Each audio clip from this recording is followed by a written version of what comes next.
Dude, there's a really big meta topic in Marvel Rivals right now that I kind of want to talk about. I kind of want to discuss this today because it's getting kind of out of hand. There's a lot of questions, a lot of distress, a lot of, I don't want to use the word hate, but kind of hate towards what has been considered the new meta recently in Marvel Rivals, and that is the triple support meta. In fact, there's a lot. If you go to the Marvel Rivals Reddit, which is where we're at, by the way, for today, you look up, you look up triple support in this Reddit, you're gonna find a lot. Like right here, look, triple support meta is awful. Triple support meta is going to hurt this game. What's the counter to triple support?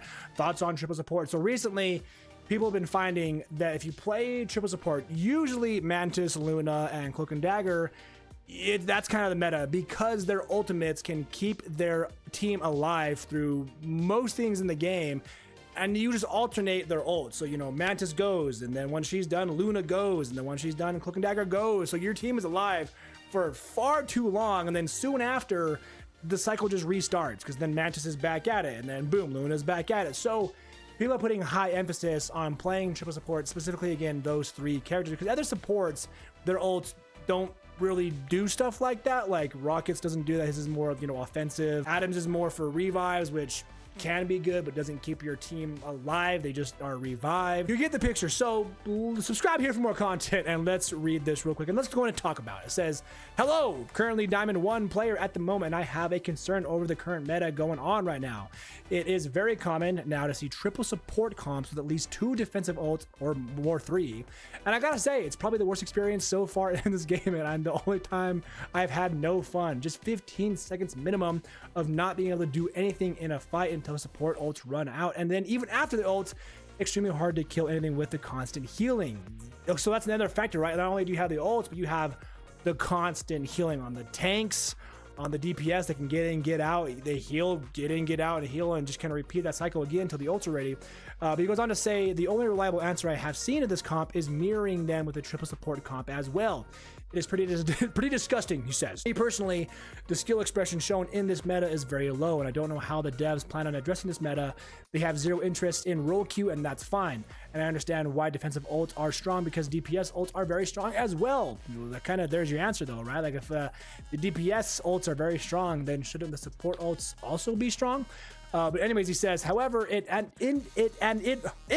can't talk, inadvertently, oh my gosh. However, it advertently, probably said that wrong still, caused this current meta of triple support because of how strong stacking support ults is. What are your guys' thoughts? That's my question too. Like, what are your guys' thoughts? Because he's saying, he kind of said it right there, right? And I understand why, because defensive ults are strong, because DPS ults are also strong. Like, there's a lot of ults in DPS that can just kill you in like either a one hit or mow you down, like Punisher or Star-Lord.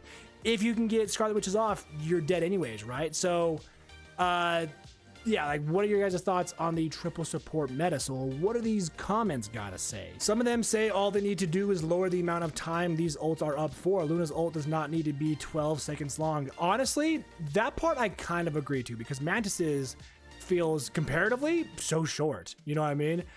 Luna can go back and forth with healing and then more damage and whatnot, but still, 12 seconds is quite a bit.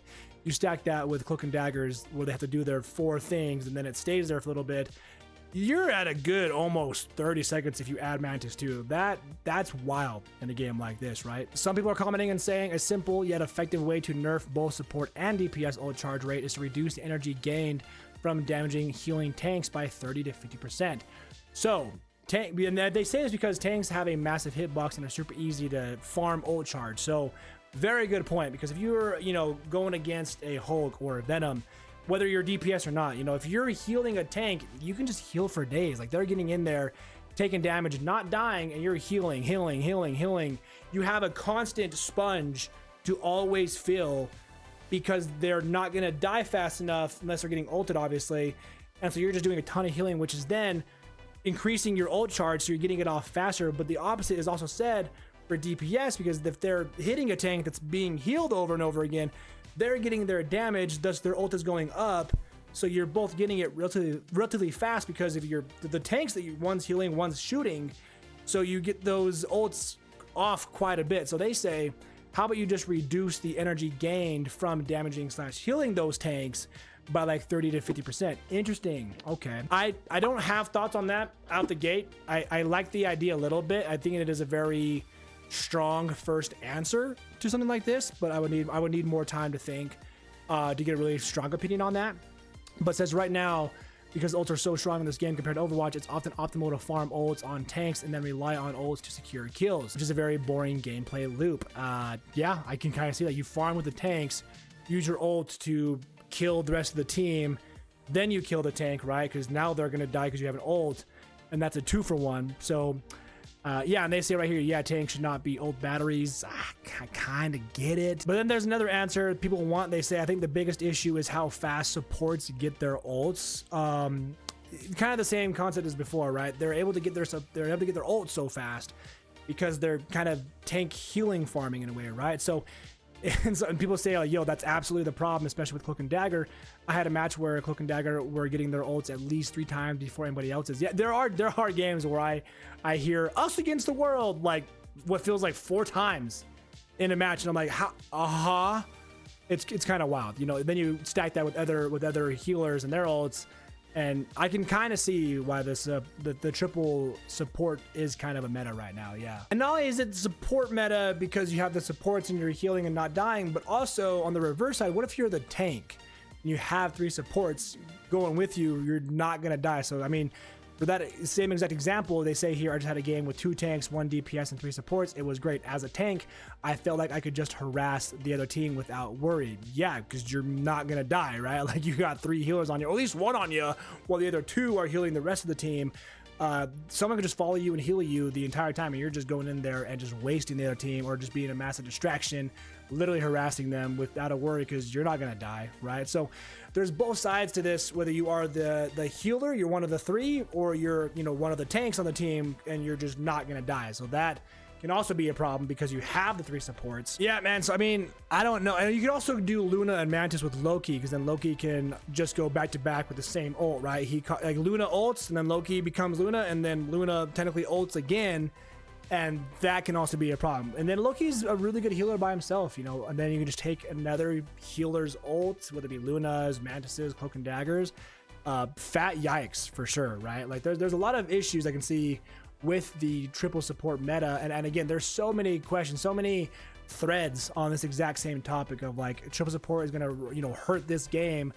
What are people saying on this, right? They say, you know, I recently lost some games with Mantis, Luna, and other support comms. It's cancer to play against, even when you think you have an edge over them and get your ult.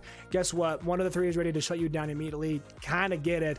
I don't think Marvel Rivals is gonna do rule Q. I think they've come out and said they don't want to do rule Q. So with that being said, I mean, I kind of want to hear from you guys in a discussion format. What do you think is like the real answer to the triple support meta in Marvel Rivals? How do you fix it, make it viable and fun, but yet not too overpowered? People are saying, you know, again, the whole tank farming, maybe you lessen that a little bit. Maybe you decrease the ult charge that supports get, but then is that fun? I don't know. I'm not a game dev. I don't know how they would, and I can't really decide, you know, like, oh, that's the answer, because then what if, you know, you implement that and then it just sucks? Like, I don't know the answer. So tell me your answer. What are you guys thinking? What do they need to fix it? If they do, how do you think they could fix something like this? Maybe not rule Q, but maybe they do rule limits. I don't know. There's a lot to discuss here, so let's keep it civil. And again, let me know your thoughts down below. How do you think we're gonna fix? How do you think we should fix the triple support meta in Marvel Rivals? If you haven't already, subscribed here for more content. We have new videos Monday and Friday, and we stream twice a week, and we have daily shorts. Take it one step at a time and go and click into these videos next for more Marvel Rivals news, guides, reactions, and more.